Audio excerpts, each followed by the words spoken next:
பவுலடிகள் வாழ்ந்த காலத்திலே இருந்த ராயன் யாருன்னு தெரியுமா? நீங்க அப்போஸ்தலர் நடவடிக்கைகள் முழுக்கவும் ராயன் ராயன் ராயன் வாசிப்பீங்க, ராயனுக்கு முறையிடுவதாக. அவருடைய காலத்திலே அன்றைக்கு ரோமாபுரியை, ஒட்டுமொத்த ரோமாபுரியையும் அரசாட்சி பண்ணி கொண்டிருந்த ராயனுடைய பேர் என்ன தெரியுமா? உங்க எல்லாருக்கும் பிரபலமான ஒரு நபர் தான், தெரியும், வரலாறு படித்தவர்களுக்கு தெரியும், நீரோ மன்னன். இந்த நீரோ மன்னன் தான் என்ன பண்ணிட்டு இருக்காரு? அரசாட்சி பண்ணிட்டு இருக்கிறாரு. நல்லா கவனிங்க, ராயனுக்கு அபயம் எடுக்கிறார். இப்ப கொஞ்ச காலம் கிறிஸ்தவர்களுக்கு எல்லாரும் எந்த பிரச்சனையும் இல்லை. இவர் ராயனுக்கு அபயமிட்ட காரணத்தினால் பவுலடிகளும் என்ன செய்யறாரு? இதுக்கு மேல பவுல ஒண்ணும் பண்ண முடியாதுப்பா, நேரா பிரச்சனை யார்கிட்ட போயிருச்சு? மேல போயிருச்சு. நம்ம இடையில எல்லாம் நீ போனா நம்ம தலை அடிபட்டு போயிருந்து எல்லாம் கப்பு ஒதுங்கிட்டாங்க எல்லாருமே. இப்ப கொஞ்ச நாள் என்ன செய்யறாரு? ஃப்ரீடமாக ஊழியங்கள் நடக்கிறது, கிறிஸ்தவத்தினுடைய அன்பு அங்கே பரப்பப்படுகிறது, எல்லா இடங்களிலும் சுவிசேஷம் என்ன செய்யுது? சென்றடையுது. நீரோ மன்னனும் அமைதியாக அரசாட்சி பண்ணக்கூடிய லெவல் தான் அவரும் போயிட்டு இருந்தாரு ஒரு குறிப்பிட்ட காலம் வரைக்கும். என்னைக்குமே ஒரு குறிப்பிட்ட ஒரு காலம் இருக்கும். ஆண்டவர் தீர்க்க தரிசனமாக எருசலேமினுடைய அழிவை குறித்து முன்னதாகவே உரைத்தார். நீங்க இத மத்தேயு 24ஆம் அதிகாரம், லூக்கா 21ஆம் அதிகாரம், மார்க்கு சுவிசேஷம் 13ஆம் அதிகாரம், இந்த அதிகாரம் முழுக்கவுமே கிறிஸ்தவருடைய அழிவை குறித்தும் யூதருடைய தேவாலயத்தினுடைய அழிவை குறித்தும் இந்த புத்தகத்தில் எல்லாம் நீங்க பார்க்க முடியும். அங்க இருக்கிற அந்த அதிகாரத்தில எல்லாம் அன்றைக்கு நடந்த நீரோ மன்னனுடைய காலத்தில் இருந்த அழிவுகளை குறித்த தீர்க்க தரிசனம் உண்டு. இறுதி காலத்திலே நடக்க போகிற சில தீர்க்க தரிசனங்கள் உண்டு. நிறைய பேர் அந்த பகுதியை வாசிக்கும் போது அது எல்லாம் கடைசி காலத்திலே நடக்கக்கூடிய ஒன்று என்று சொல்லிவிடுவார்கள். இல்லை, அன்றைக்கு நீரோ மன்னனுடைய காலத்தில் நடக்க போகிற சில நிகழ்வுகளையும் இயேசு தீர்க்க தரிசனமாக உரைத்தார். கடைசி காலங்களிலே நடக்க போகிற சில நிகழ்வுகளையும் தீர்க்க தரிசனமாக ஆண்டவர் என்ன செய்தாரு? தீர்க்க தரிசனம் அப்படித்தான் இருக்கும். சில நேரங்களில் தீர்க்க தரிசனம் கோர்வையா வராது, இங்கொன்றும் அங்கொன்றுமாகத்தான் இருக்கும், பிரமாணத்தின் மேல் பிரமாணமாகத்தான் இருக்கும். அது மாதிரி நீங்க அந்த பகுதிகளெல்லாம் வாசிக்கும் போது நீரோ மன்னனுடைய காலத்திலே நடக்க போகிற சில தீர்க்க தரிசன குறிப்புகளும் உண்டு, இறுதி காலத்திலே சம்பவிக்க போகிற சில தீர்க்க தரிசன குறிப்புகளும் உண்டு. இப்ப தேவாலயம் ஒரு கல்லின் மேல் ஒரு கல் இராதபடி அழிக்கப்பட்டு போகும் என்று சொல்கிற தீர்க்க தரிசனம் எந்த தீர்க்க தரிசனம் தெரியுமா? அதுதான் இந்த நீரோ மன்னனுடைய காலத்திலே நடக்க போகிற தீர்க்க தரிசனம். நீங்க ஓடி போவது மாறி காலத்திலாவது கோடை காலத்தில் நடக்காதபடி எச்சரிக்கையா இருங்க என்று சொன்னார் அல்லவா? அந்த தீர்க்க தரிசனம் எப்ப நடக்க போற தீர்க்க தரிசனம்? இந்த நீரோ மன்னனுடைய இறுதி காலத்திலே நடக்க போகிற தீர்க்க தரிசனம் தான் அந்த அழிவை குறித்து சொல்கிறார், ஆபத்தான அந்த நாட்களை குறித்து சொல்கிறார். இப்ப நல்லா கவனிங்க, இந்த நீரோ மன்னன் நல்லா தான் அரசாட்சி பண்ணிட்டு வந்தான். ஆனா இவனுக்குள்ள ஒரு அரசியல் மாற்றங்கள் ஏற்பட்டுச்சு. ரோமில ஒரு மிகப்பெரிய தீ விபத்து திடீரென்று ஏற்படுகிறது. நல்லா கவனிங்க, ரோமில ஒரு மிகப்பெரிய தீ விபத்து ஏற்படுகிறது. இதற்கு காரணம் யார் மேல பழி போனுச்சு? இந்த ராயனாகிய நீரோ மன்னன் மேல பழி போச்சு. எல்லாம் அங்கங்க அரசல் புரசலா பேசிக்காங்க. இது 6 நாள் தொடர்ந்து என்ன செய்யுது? தீப்பற்றி எரியுது. யோசிச்சு பாருங்க, 6 நாள் ஒரு தீ விபத்து, ஒரு நாள் தொடர்ந்து பற்றி எரிந்தாலே எவ்வளவு பெரிய பிரச்சனை. இப்ப கூட ஒரு பகுதியில் என்ன செஞ்சு தீப்பற்றி எரிஞ்சு, என்ன பகுதியில் பார்த்தோம்? கலிபோர்னியாவில் தீப்பற்றி சில நாட்களாக எரிந்து போச்சு, நாசமா போச்சு. ரோம்ல அன்றைய நாட்கள்ல யோசிச்சு பாருங்க, இன்னைக்கு கூட ஜனத்தொகை பெருத்துருச்சு, நாடு நகரங்கள் பெருத்துருச்சு. அன்னைக்கு பாத்தீங்கன்னா அங்கங்கே சில பட்டணங்கள் தான். 6 நாள் தொடர்ந்து தீப்பற்றி எரியுது. இந்த தீக்கு காரணம் நீரோ மன்னன் தான் என்கிற பேச்சு அன்றைய நாடுகளுக்குள்ள அரசல் புரசலாக பேசப்பட்டது. இதை எப்படா சரி பண்றது அப்படின்னு நீரோ மன்னன் யோசிச்சான். யாரு மேலடா இந்த பழியை போட்டுட்டு நம்ம செல்வாக்க காப்பாத்திக்கலாம், நம்ம பதவியை காப்பாத்திக்கலாம், நம்ம நல்ல பேரை காப்பாத்திக்கலாம் அப்படின்னு யோசிச்சவன் அன்னைக்கு அந்த நாடுகளிலே பிரபலமாக இருந்த ஒரு பிரச்சனை என்னன்னு கேட்டீங்கன்னா, யூதர்களுக்குள்ளும் கிறிஸ்தவர்களுக்குள்ளும் நடைபெற்ற இந்த பிரச்சனை தான். யூதர்கள் ஒரு பக்கம் கிறிஸ்தவர்களை அழிக்கணும், ஒழிக்கணும், பவுலை போன்றவர்களை கொலை செஞ்சிடணும், கிறிஸ்தவம் பரவக்கூடாது, கிறிஸ்தவம் தங்களுக்கு எதிரான மார்க்கம் என்று சொல்லிக் கொண்டு வர்றாங்க. ஒரு பக்கத்து கிறிஸ்தவர்கள் இயேசு கிறிஸ்துவை பத்தியும் நீதியை குறித்தும் நியாய தீர்ப்பை குறித்தும் அவங்க பேசிக்கிட்டு என்ன பண்றாங்க? ரட்சிப்பை குறித்து பேசிட்டு வர்றாங்க. இந்த அரசியல் சூழ்நிலையை பார்த்த நீரோ இந்த தீப்பற்றி எறிந்த நிகழ்வை பழியை யார் மேல தூக்கி போட்டார் தெரியுமா? கிறிஸ்தவர்கள் மேல தூக்கி போட்டார். இன்னைக்கு கிறிஸ்தவ மார்க்கம் உள்ள நுழைஞ்சிருக்குதுல, இந்த மார்க்கத்தை தான் தீய கொளுத்தி விட்டு சமூகத்துல பிரச்சனை ஏற்படுத்தி விடுறாங்கன்னு எளிதாக போட்டுட்டாரு. இப்ப இப்படி ஒரு பழிய தூக்கி கிறிஸ்தவர்கள் மேல போட்டுட்டா இப்ப யாரெல்லாம் ஆதரவா நிற்பாங்க? இப்ப நீரோ மன்னனுக்கு பிரபலமா யூதர்கள் ஆதரவா இருப்பாங்க. இதாண்டா சாக்கு, எதுக்காக நம்ம இவ்வளவு நாள் ஆசைப்பட்டுக்கிட்டு இருந்தோமோ அது என்ன பண்ணிருச்சு? இப்ப நடந்துருச்சு. பவுல மட்டும் இல்ல, ஒட்டுமொத்த கிறிஸ்தவர்கள் என்ன பண்ணிடலாம்? வாஷ் அவுட் பண்றதுக்கு சூப்பரா ஒரு ஐடியா கிடைச்சிட்டா, பழி விழுந்துருச்சுடான்ட்டு ஒட்டுமொத்த யூதர்களும் என்ன பண்றாங்க தெரியுமா? ஓகே, இதுக்கு சப்போர்ட் பண்ண ஆரம்பிக்கிறாங்க. இதனால என்ன நினைச்சு தெரியுமா? இந்த நீரோமனுடைய இறுதி காலகட்டத்தில் தான் பவுல் தலையை வெட்டி கொல்லப்படுகிறார். ஏன் தலையை வெட்டி கொல்லப்படுறாரு? ரோமர்களுடைய தண்டனை எப்படி கொடுப்பாங்க தெரியுமா? சிலுவையிலே அடித்து தான் கொலை செய்வார்கள். இப்ப நாம எப்படி மரண தண்டனை கொடுப்போம்? நம்ம இந்தியாவினுடைய வழக்கத்தின் அடிப்படையிலே தூக்கிலே போட்டுதான் மரண தண்டனை என்பதை என்ன செய்வோம்? கொடுப்போம். இதை யூதர்கள் எப்படி மரண தண்டனை நிறைவேற்றுவாங்க? கல்லால் அடிப்பார்கள். யூதர்கள் என்ன செய்வாங்க? ஊரெல்லாம் சுத்தி நின்று பெரிய பெரிய கல்லை தூக்கி மூஞ்சி முகரெல்லாம் அடிச்சு அப்படிதான் துடிக்க என்ன செய்வாங்க? அது அவங்களுடைய மெத்தடு. அதுமே ரோமர்கள் எப்படி தங்களுடைய கொலை தண்டனை நிறைவேற்றுவான்னு கேட்டீங்கன்னா சிலுவையிலே அடித்து. ஏன் பவுலை சிலுவையில் அடிக்காம கொலை செஞ்சாங்கன்னா, ஏன்னா அவர் ஒரு ரோமனா இருக்கிறதுனால ரோமனை சிலுவையிலே அடிக்க மாட்டார்கள் ரோமர்கள். அவங்க என்ன செய்வாங்க? அவங்க நாட்டில் அவங்க குடியுரிமை பெற்ற மனிதர்களுக்கு சிலுவையில் அடிக்கப்பட்ட தண்டனை கொடுக்க மாட்டாங்க. அதனாலதான் பவுலை தலையை வெட்டி ரோமர்கள் என்ன செஞ்சாங்க? கொலை செய்தார்கள். ஆனா பேதுருவை எப்படி கொலை செஞ்சாங்க தெரியுமா? தலைகீழாக சிலுவையில் அடித்து பேதுருவை கொலை செஞ்சாங்க. அன்னைக்கு இந்த நீரோ மன்னனுடைய இறுதி காலகட்டத்திலே தன்னுடைய ராஜ்யத்தை காப்பாற்றிக் கொள்ள வேண்டும், அரச பதவியை காப்பாற்றிக் கொள்ள வேண்டும் என்று சொல்லி கிறிஸ்தவர்கள் மீது இந்த பழியை தூக்கி போட்டு விட்டான். அதனால் எழும்பின கலகத்தின் மித்தமாக அநேக கிறிஸ்தவர்கள் அன்றைக்கு கொல்லப்பட்டார்கள். அந்த இறுதி நாட்கள் தான் பவுலும் தலை வெட்டப்பட்டு கொல்லப்பட்டார். அப்போஸ்தலனாகிய பேதுருவும் கூட தலைகீழாக சிலுவையில் அறையப்பட்டு கொல்லப்பட்டாங்க. அநேக கிறிஸ்தவர்கள் முதலைகளுக்கு இரையானார்கள்.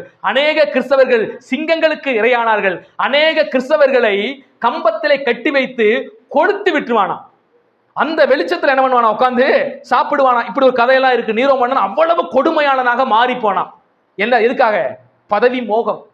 பிரச்சனையை வேறு பக்கத்து திசை திருப்பி விட்டு தான் என்ன செய்யணும்? நல்லா இருக்கணுங்கிற காண்டி அப்பாவிகளாகி கிறிஸ்தவர்கள் மேலு பழி சாட்டிவிட்டான். இன்னைக்கும் நிறைய இடங்கள்ல என்ன பண்ணுது? கிறிஸ்தவர்கள் தான் ஏதோ பிரச்சனை பண்றாங்க, கிறிஸ்தவர்கள் தான் மதம் மாற்றாங்கன்னு பொய்யா பேசி கிளப்பி விடுறான் சில ஆட்கள், கும்பல்கள். ஏன்? தங்கள் அரசியல் செல்வாக்கை பாதுகாத்துக் கொள்வதற்காக. அப்படி மக்கள் மத்தியில் சொன்னால்தான் அந்த மக்களுடைய ஓட்டெல்லாம் தனக்கு கிடைக்கும். ஏன்னா கிறிஸ்தவர்கள் ரொம்ப கம்மி தானே, 2% தானே இருக்கிறாங்க. ஆனா 2% கிறிஸ்தவர்கள் இருந்தாலும் கிறிஸ்தவர்கள் எப்படி இருக்கிறாங்க? அன்பாளர்களாக இருக்கிறாங்க, மன்னிக்கிறவர்களாக இருக்கிறாங்க, விட்டு கொடுக்கிறவர்களாக இருக்கிறாங்க, எல்லாருக்கும் கல்வியை கொடுக்கிறவர்களாக இருக்கிறாங்க, மூட நம்பிக்கைக்கு எதிராக பேசுகிறவர்களாக இருக்கிறாங்க, பெண் அடிமைத்தனத்தை எதிர்க்கிறவர்களாக இருக்கிறாங்க. எவ்வளவு நல்லது இந்த சமூகத்துக்கு செஞ்சாலும் இந்த சமூக மக்களையே தூண்டி விட்டு சில அரசியல்வாதிகள் என்ன செய்யறாங்க? கிறிஸ்தவர்களை அழிக்க வேண்டும் என்று துடிக்கிறாங்க. ஆனா நான் சொல்றேன், இந்த இந்தியாவில் கிறிஸ்தவர்கள் அழிந்து விட்டார்கள் என்றால் இந்தியா முழுக்கவுமே என்ன செஞ்சிடும்? சுடுகாடா மாறி தெரிஞ்சுக்கங்க. இன்னைக்கு கருணையை போதிக்கிற, மன்னிப்பை போதிக்கிற, எல்லா மக்களையும் நேசிக்க வேண்டும் என்று சொல்லுகிற மார்க்கம் என்னது? கிறிஸ்தவ மார்க்கம் தான். கிறிஸ்தவ மார்க்கத்தில் உள்ளவங்களை தான் இன்னைக்கு எல்லாருக்கும் படிப்பை கொண்டு வந்தாங்க. ஒரு காலத்துல படிப்பை எவனும் படிக்க கூடாதுங்கிற சட்டம் இருந்துச்சு. இன்னார் தான் படிக்கணும், இன்னார் படிக்க கூடாது. அவன் தன் குல தொழிலை தான் செய்யணும். செருப்பு தைக்கணும், செருப்பை தான் தைக்கணும். இவன் இந்த வேலையை தான் செய்யணும். பெண்களா ஐயோ கோயிலுக்குள்ள வரவே கூடாது. இந்த மாதிரி இன்னைக்கு இருந்துச்சுன்னா ஒருத்தனுக்கு ஒருத்தன் வெட்டிக்கிட்டு சுடுகாடா மாறிடும். தெரியுமா உங்களுக்கு? இன்னைக்கு ஓரளவுக்கு நம்முடைய சமூகம் நல்ல சமூகமாக இருக்கிறது என்றால் அதற்கு பெரும் பங்காற்றியவர்கள் யாரும் தெரியுமா? கிறிஸ்தவ மிஷனரிகள். மிஷனரிகள் வந்ததுனாலதான் ஓரளவுக்கு இந்தியாவுக்குள்ள இவ்வளவு மாற்றங்கள். அவங்க தான் ஃப்ரீயா காலேஜ் கட்டி வச்சாங்க. அவங்க தான் பெண் கல்வியை முதலாவதாக முன்னெடுத்து வச்சாங்க. இலவசமாக பெண்கள் படிப்பதற்கு ஆங்காங்கே காலேஜை கட்டினாங்க. எல்லாருக்கும் படிப்பு வேணும் என்று இலவச கல்வியை என்ன செஞ்சா கொண்டு வந்தாங்க. நான் இரேனிஸ் ஐயரை குறித்து வாசிச்சேன். அவர் ஒரு பிராமண சமூகத்தை சார்ந்தவர். அவர் இரேனிஸ் ஐயர் என்று அவர் பார்த்தீங்கன்னா அநேக அனாதை பிள்ளைகள், அன்னைக்கு கீழ் ஜாதி என்று ஒதுக்கப்பட்டவர்களுக்கெல்லாம் விடுதிகளை ஏற்படுத்தி இலவச உணவை அவர்களுக்கு கொடுத்து கல்வியை கொடுத்து அவர்களை முன்னேற்றி விட்டார் இரேனிஸ் ஐயர். இயேசுவின் அன்பால் ஈர்க்கப்பட்டனால ஆண்டவர் இயேசு அவரை வல்லமையாய் ஒடுக்கப்பட்ட மக்களுக்கு ஆதரவாய் என்ன செஞ்சாரு? இரேனியஸ் ஐயர் செயல்பட்டார். அதிகமாக பெண்களுக்காக அதேக பாடுபட்டார் இரேனியஸ் ஐயர். எந்த சக்தி இரேனியஸ் ஐயரை அப்படி கொண்டு வந்ததுன்னா இயேசு கிறிஸ்துனுடைய மார்க்கம் தான், இயேசு கிறிஸ்துனுடைய அன்பின் வழி தான், இயேசு கிறிஸ்து சுவிசேஷம் தான் அவரை மாற்றியது. பிராமண சமூகத்தில் சாதாரணமாக வாழ்ந்து கொண்ட இரேனியஸை மிகப்பெரிய சாதனையாளராக பல ஆயிரக்கணக்கான மக்களுடைய அன்பின் மாற்றத்துக்காக செயல்பட வைத்தது எது தெரியுமா? இந்த இயேசுவின் சுவிசேஷம். இந்த இயேசுவின் சுவிசேஷத்தை தடை பண்ணணும், அழிக்கணும், ஒழிக்கணும்னு நினைச்சா யாருக்கு நட்டம்? யானை தன் தலையிலேயே மண்ணை வாரி போட்டுக்கொள்வது போல இன்னைக்கு கிறிஸ்தவத்தை அழிக்க துடிக்கிறார்கள் மதவாதிகள். அவர்களை தூண்டிவிட்டு செயல்படுகிறது சில மதத்தை வைத்து அரசியல் பண்ணுகிற மனிதர்கள். ஆனா அவங்களுக்கு தெரியல, இதெல்லாம் நமக்கு நாமே என்ன செஞ்சுக்கிட்டோம், ஆப்பு வச்சுக்கிட்டு இருக்கோம்ப்பா. அவங்களுக்கு புரியல. தூண்டி வரது ஏதாவது மறுபடியும் வெள்ளக்கார மாத்த கொண்டு வருவான். வெள்ளக்காரனுக்கு எதிராக போராடினதே நிறைய யாரு, நிறைய மிஷினரிகள் போராடி இருக்கிறாங்க. நல்லா கவனிங்க, நிறைய மிஷினரிகள் அவர்களுக்கு விரோதமாக என்ன செய்யிருக்காங்க, போராடி இருக்கிறாங்க. சீகன் பால்கு போன்றவங்க எல்லாம் வெள்ளைக்காரர்கள், பிரிட்டிஷ்காரங்க சார்ந்தவங்க. அவங்க ஒரு காலத்துல இயேசுவை ஏற்றுக்கொண்டவங்க. அவங்க ஒன்றும் பிறப்புலையே கிறிஸ்தவங்க இல்லை. அவங்களுக்கு ஒரு நாள் சுவிசேஷம் போனது, அந்த சுவிசேஷத்தை அவர்கள் ஏற்றுக்கொண்டார்கள். ஏதோ ஒரு மாற்றத்தின் நிமித்தமாக அந்த தேசம் கிறிஸ்தவ தேசமா மாறினுச்சு. ஆனாலும் கிறிஸ்தவர்களுக்குள்ளே நிறைய பேருக்குள்ள அதிகமாக கிரியை செய்ய அவங்க விட்டு கொடுக்கல. அதனால அவங்களும் சில வெறியர்களாக இருந்தார்கள். அரசியல் செல்வாக்குக்காக தவறு செய்கிறவர்களாக இருந்தாங்க. அவங்களும் எல்லாரும் அப்படித்தான். எல்லா கிறிஸ்தவர்களும் கிறிஸ்தவர்கள் என்று அறியப்பட்டவர்கள் எல்லாரும் கிறிஸ்துவின் பாதையில் நடக்கிறாங்களா? இல்ல. ஏன்னா கூட்டங்கள் பெருக பெருக பெருக எல்லாரும் ஒரே நேர்கோட்டிலே பயணிப்பதில்லை. மெஜாரிட்டியா நேர்கோட்டில் பயணிப்பாங்க. கிறிஸ்தவர்கள் என்றால் பொதுவாக அன்புள்ளவர்களாக இருப்பார்கள், பொதுவாக பயபக்தி உள்ளவர்களாக இருப்பார்கள், பொதுவாக சத்தியத்துக்கு கீழ்பட்டவர்களாக இருப்பாங்க. ஆனா எல்லாரும் அப்படிப்பட்டவர்களாக இருப்பாங்க நம்ம என்ன செய்ய முடியாது, சொல்ல முடியாது. அப்ப நீரோ மன்னனுடைய இந்த பெரிய சூழ்ச்சியால் அன்றைக்கு கிறிஸ்தவம் அழித்து ஒழிக்கப்படுகிற ஒரு சூழ்நிலை உருவானுச்சு. ஆனா கர்த்தர் நல்லவர். நான் ஒரு விஷயத்தை வாசிச்சேன். நீரோ மன்னன் இதுக்கப்புறம் கொடூரமானவனாக மாறிட்டானா. இப்படி அழிச்சு ஒழிச்ச உடனே இதனால அவனுக்கு ஒரு பேரும் புகழும் கிடைக்குது அப்படின்னு உடனே ஒட்டுமொத்தமாக கிறிஸ்தவத்தை அழிக்க வேண்டும் என்ற வெறி கொண்டவனாய், ரத்த வெறி பிடித்தவனாய் நீரோ மன்னன் மாறிட்டான். அவன் நினைச்சானா தான் சாகருக்குள்ள ஒரு கிறிஸ்தவன் கூட என்ன செய்யக்கூடாது, நம்ம சாம்ராஜ்யத்துக்குள்ள இருக்கக்கூடாது, எல்லாரையும் ஒழிச்சவனு கங்கணம் கட்டி அலைஞ்சானா. கடைசியாக ஒரு போரிலே அம்பு பட்டு சாகர தருவாயிலே நீரோ மன்னன் கிடக்கும் போது கூப்பிட்டு தன் படை தலைவனை விசாரிச்சானா, கிறிஸ்தவர்களுடைய தொகை நம்ம தேசத்துல எவ்வளவு இருக்குது, எல்லாம் அழிஞ்சிட்டாங்களா, என்ன ஏதுன்ட்டு. அவர் சொன்னாரா, ஐயா நீ பதவி ஏற்கும் போது இருக்கிறதை காட்டிலும் பல மடங்கு கிறிஸ்தவர்கள் அதிகமா இருக்கிறாங்க ஐயா அப்படின்னு. பல லட்சம் மக்களை கிறிஸ்தவர்களையும் கொண்டு குவிச்சாலும் இந்த அன்பின் மார்க்கத்தை பல கோடி பேர் அங்க ஏற்றுக்கொண்டே இருந்திருக்கிறான். இன்னைக்கும் சொல்றேன், கிறிஸ்தவத்தை அழிக்கணும்னு நம்ம நாட்டில் பல பேர் பல மதவாதிகள் முயற்சி செய்தாலும் இந்த நெருக்கடியே, இந்த பிரச்சனையே கிறிஸ்தவம் அதிகமாக வளர்வதற்கு இது காரணமா மாறிடும். ஏன்னா கிறிஸ்தவர்கள் எப்பவுமே நெருக்கத்தின் மத்தியில தான் அதிகமா வளருவாங்க. நெருக்கத்தின் மத்தியில தான் அதிகமா என்ன செய்வாங்க, வளருவாங்க. அது மாதிரி இவங்க எவ்வளவு அழிக்க வேண்டும் ஒழிக்க வேண்டும் என்று நினைச்சாலும் இந்த கருணை தான் கிறிஸ்தவத்தை வளர்ந்தேற செய்யும். ஒரு இந்து குடும்பத்திலே பூசாரியினுடைய வழியிலே வந்த நான் இன்னைக்கு இயேசு கிறிஸ்துவை என்ன பண்ணியிருக்கிறேன், ஏற்றுக்கொண்டிருக்கிறேன். மாற்றங்கள் அது தேவன் உருவாக்குறது. யாராலும் இதை என்ன செய்ய முடியாது, எந்த மதவாதிகளாலும் எந்த சக்தியினாலும் இதை மாற்றவே முடியாது. கிறிஸ்து ஒரு மனிதனை ரட்சிக்கிறார். எப்பேற்பட்ட கடினமான மனிதனையும் அவர் உடைத்து என்ன செய்கிறாரு, தம்முடைய அன்பின் வழியிலே நடக்க வைக்கிறார். தெய்வம் இதை செய்கிறார். தெய்வத்துக்கு எதிர்த்து நிற்க எந்த மனிதனாலும் என்ன செய்யாது, முடியாது என்பதை புரிந்து கொள்ளுங்க. ஆயிரம் நெருக்கங்களை கொண்டு வரட்டும், ஒடுக்கங்களை கொண்டு வரட்டும், அதன் மத்தியிலையும் கிறிஸ்தவம் என்ன செய்யும், வேரூன்றி வளரும். நீங்களும் வளருவீங்க. சந்தோஷமாயிருக்கு. நீரோ மன்னனுடைய காலத்திலேயே கிறிஸ்தவம் தலை தோங்கி வளர்ந்துச்சுன்னா இன்றைய காலத்துல நிச்சயமா இவங்கெல்லாம் ஏமாத்துறோம். இவங்க புரிந்து கொள்ளாமல் நடக்கிறாங்க. நம்ம என்ன செய்யறோம், எப்படிப்பட்ட அன்பை விதைக்கிறோம், எல்லா மனங்களையும் எல்லா மனிதர்களையும் ஒரே போல நேசித்து கொண்டு வரத்தான் கிறிஸ்தவம் முயற்சி செய்கிறது என்று பார்க்காம மதத்தின் பேராக வெறுப்பை விதைப்பது. எந்த கிறிஸ்தவனாவது போய் எந்த கோயிலையாவது போய் சண்டை பிடிக்கிறானா, எந்த ஒரு கிறிஸ்தவனாவது ஒரு கோயில போய் சண்டை பிடிக்கிறானா, ஒரு மசூதியில போய் குண்டு வைக்கிறானா? ஆனா பாருங்களேன், சிலர் புரிந்து கொள்ளாம என்ன செய்வாங்க, கிறிஸ்தவ தேவாலயத்தில் குண்டு வைக்கிறது. நான் போன வாரம் கூட ஒரு சங்கதி வாச்சேன். கிட்டத்தட்ட 30க்கும் மேற்பட்ட தேவாலயத்தில் இருந்தவர்கள் மரிச்சு போயிட்டாங்க. அவங்க பாட்டுக்கு ஆராதனை நடந்துகிட்டு இருக்குது, திடீர்னு உள்ள வந்து ஒருத்தன் குண்டு வச்சுட்டு போயிட்டான். அந்த தேவாலயத்துக்குள்ள வெடிச்சு சிதறி ஆராதனை செய்து கொண்டிருக்கும் போதே பல பேர் சாகுறாங்க. என்னைக்காவது ஒரு கிறிஸ்தவன் எங்கேயாவது ஒரு மசூதியில போய் குண்டு வச்சான்னு பார்க்க முடியுமா?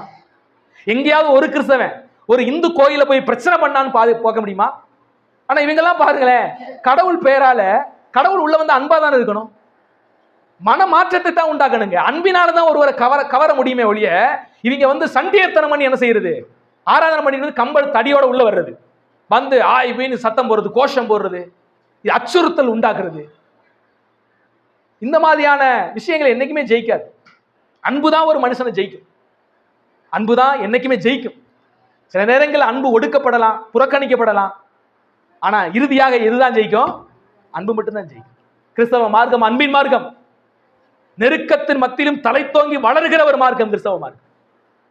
அன்பானவர்களே, இன்னைக்கு இந்த வரலாற்றை புரிந்து கொண்ட நாமும் நம்முடைய கிறிஸ்தவ வாழ்க்கையை எப்படி ஓட்டுகிறோம்? அவர்கள் அவ்வளவு உபத்திரவத்தின் மத்தியிலையும் கர்த்தருக்காக நின்றார்கள் என்றால், இன்னைக்கு நாமெல்லாம் ரொம்ப மகிழ்ச்சியான புகழ் தான் போறோம். ஆனா இன்னைக்கு அவர்கள் இருந்த தீவிரம் நம்ம கிட்ட இல்ல. இன்னைக்கு கிறிஸ்தவர்கள் நீர்த்து போயிருக்கிறாங்க. அனலும் இல்லாமல் குளிரும் இல்லாமல் மங்கி போன ஒரு நிலைமையில இன்னைக்கு இருக்கிறாங்க. இன்னைக்கு நீங்க எல்லாம் அன்னைக்கை விட அதிகமா என்ன செய்யணும்? தீவிரமாக நிக்கணும் ஆண்டவருக்காக. நல்ல போராட்டத்தை போராடி உங்கள் விசுவாசத்தை காத்துக்கொண்டு உங்கள் விசுவாசத்தை ஓட்டத்தை முடிக்கிற பிள்ளைகளா என்ன செய்யணும்? சில சமயங்கள்ல சிங்கத்துக்கு வயிற்றுல இறையா போனாங்க, முதலைகளுக்கு இரையாகி போனார்கள் கிறிஸ்தவர்கள். அவங்க புதைக்க போறதுக்கு கூட என்ன இல்ல, வாய்ப்பு கிடைக்காம போனுச்சு. ஒரு அரங்கத்தை கட்டி வைத்து மிருகத்தை திறந்து விட்டுருவாங்களாம் கிறிஸ்தவர்களை சென்று நிப்பாட்டி. அது கடிச்சு கொதறதை இங்கிருந்து ரசிச்சு பார்ப்பானா. அப்படி பிச்சு தின்னு போட்ட மீதமுள்ள எலும்புகளை தூக்கி என்ன செஞ்சுவான்? எங்கிட்டாவது ஒரு பாறைகளை போட்டுருவானா. எல்லாம் தேவனுடைய பிள்ளைகள் கிறிஸ்தவர்கள். அப்படி கொத்து கொத்தாக இறந்த பொழுதும், நான் ஏற்கனவே போன வாரம் சொன்னது போல, கயவரின் கையில் சிக்குண்டாலும் கண்ட துண்டமாக வெட்டுண்டாலும் வெற்றிய ஒவ்வொரு துண்டங்களும் வெற்றியுடன் அல்லேலூயா பாடுமே என்று சொல்வதை போல அவர்கள் என்ன செஞ்சாங்க? வாழ்ந்தாங்க. நீங்கள் அப்படி வாழணும், ஆண்டவருக்காக நிக்கணும், கிறிஸ்துவுக்காக என்ன செய்யணும்? ஒரு வாழ்க்கைங்க இயேசுவுக்காக வாழ்ந்துட்டு போயிடுவோம். ஒரு வாழ்க்கைங்க அது பரிசுத்தத்துக்காக நின்று போயிடுவோம். ஒரு வாழ்க்கைங்க அது நீதிக்காக நின்றுட்டு என்ன செஞ்சிருவோம்? போயிடும். சும்மா வாழ்ந்தோம் தின்னோம் செத்தோம் இல்லாம நம்ம அன்பின் தெய்வத்துக்காக நமக்காக உயிரே கொடுத்தாரு, அவருக்காக ஜீவன் போனா போயிட்டு போகுது. நித்தியத்துல சந்தோஷமா அவர் கூட என்ன செய்ய போறோம்? இது எப்படின்னா நிரந்தரம் இல்லாத வாழ்க்கை தானே. இயேசு இங்க நம்ம கூட இருந்தாலும் இது என்ன வாழ்க்கை தான்? இந்த வாழ்க்கை நிரந்தரம் இல்லாத வாழ்க்கை தான். இந்த வாழ்க்கை இயேசுவுக்காக போயிட்டு போகுது.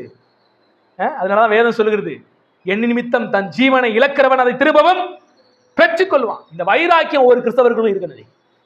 நீ கிறிஸ்தவம் என்றாலே என்னவென்று தெரியாத ஒரு நிலைமைக்கு அநேக போதகர்கள் செழிப்பின் போதகத்தை போதித்து, உலகத்துக்கு ஏதுவான போதகனை போதித்து என்ன செய்யறாங்க? மக்களையே ஒரு உலகத்தை தேடுகிற கிறிஸ்தவர்களாக இன்னைக்கு மாத்தி வச்சுட்டாங்க. இன்னைக்கு எல்லா கிறிஸ்தவங்க பாருங்களேன், பன்றி குட்டி மாதிரி கீழையே பார்க்கிறான். ஏசுநாதர் தேர்றது கீழையே தான் பார்க்க, புரு புரு புரு பண்ணி பாருங்க, தலையை தூக்கி பார்க்கவே பார்க்காது. ஏன் பண்ணி தலையை தூக்கி பார்க்காது தெரியுமா? பண்ணி தலை மட்டும் வெயிட்டா இருக்கும், அதுக்கு உடம்பு எது தலையதுனே தெரியும், ஒரே மாதிரி வெயிட்டா இருக்கு மண்டை, அதனால மேலே எப்பவுமே பார்க்காது. அது மாதிரி இன்னைக்கு கிறிஸ்தவர்களையும் தலக்கணம் பிடிக்க வச்சு, பெருமை பிடிக்க வச்சு, பெருமையான வாக்கு தத்தங்களை குடித்து, நீ தேவன் பிள்ளை, நீ ராஜா வீட்டு பிள்ளை அப்படின்னு பெருமையை கொடுத்து கொடுத்து கீழே பார்க்க வச்சுட்டாங்க நிறைய போதகர்கள். மேல பாருங்க, நம்ம மேலானவர்களை நோக்கி பார்த்து மேலானவைகளை நாடும்படிதான் நீங்கள் நான் என்ன செய்யப்பட்டிருக்கோம்? அழைக்கப்பட்டு. மேலானவைகளை நாடுகிற பிள்ளைகள் எந்த சூழ்நிலையிலும் என்ன செய்வாங்க? கர்த்தருக்காக நிற்பாங்க. எந்த சூழ்நிலையும் கர்த்தருக்காக நிற்பாங்க. அப்படிப்பட்ட ஒரு தீவிரமான விசுவாசம், அப்படிப்பட்ட ஆண்டவர் மேல இருக்கிற பயபக்தியை உங்களுக்குள்ளே தேவன் என்ன செய்யட்டும்? தேவனுடைய பந்தி, இந்த வைராக்கியத்தோடு தேவனுடைய பந்தியில நாம் என்ன செய்வோம்? இணைவோம். கர்த்தர் நம்மை ஆஸ்வதிக்கட்டும். God bless you.